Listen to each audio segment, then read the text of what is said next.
Okay, let's try this sufficiency question.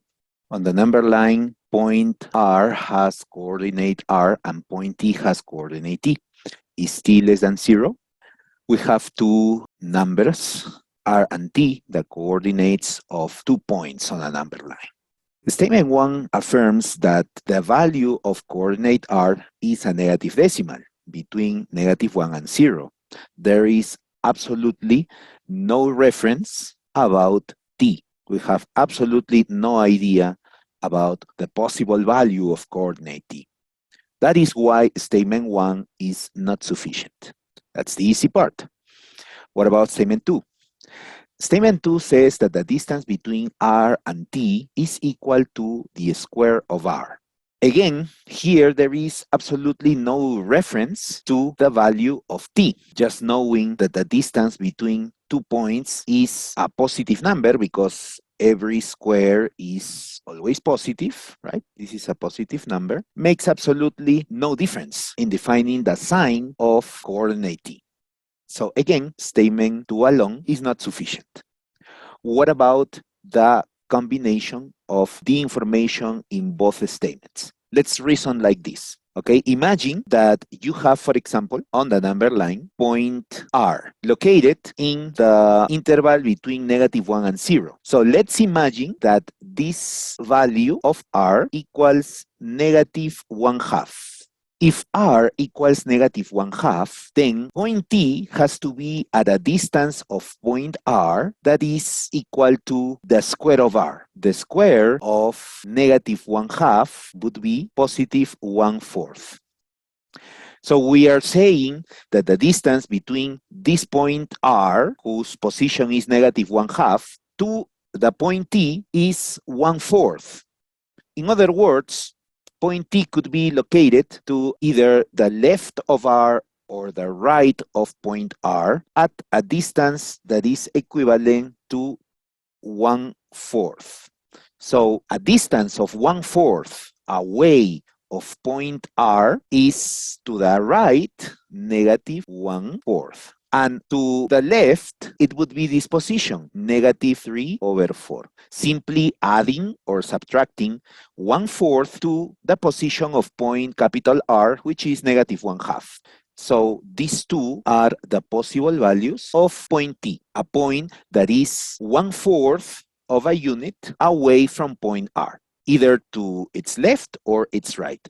What can we appreciate? The fact that this distance, 1/4, is less than the distance of -1/2 to 0 means that the two possible locations of point T have to be negative, no matter if it is -3/4 or -1/4.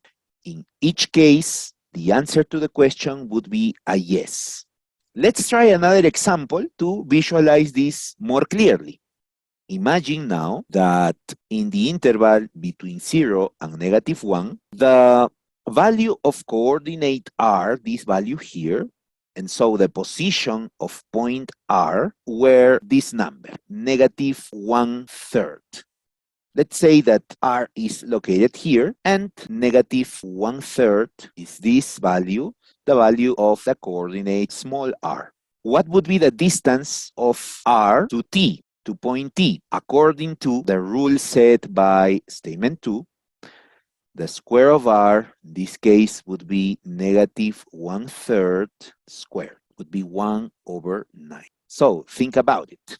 In this diagram, we can clearly see that if we just move 1/9 of a unit away from point capital R, then the possible locations of point T, capital T, would be either this one or this one.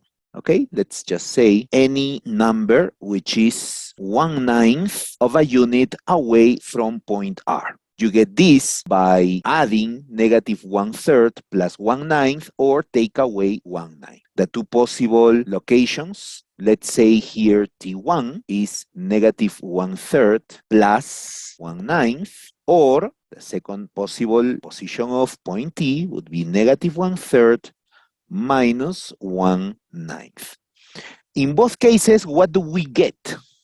In both cases, we get a number, here -2/9, and here -4/9. These are the possible values of the point t, -2/9, -4/9.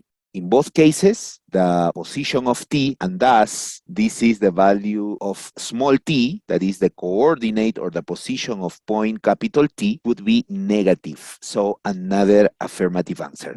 What does that tell you? That if you place any number in the interval between 0 and -1, and if you try to pinpoint point t, which is at a distance of r square units, then the value of r squared would be a distance that is less than the distance between r and 0. And consequently, any possible positions of this second point t will always be to the left of 0. In other words, the coordinate t will always be negative. So together, the two statements configure to give us a unique answer to the question.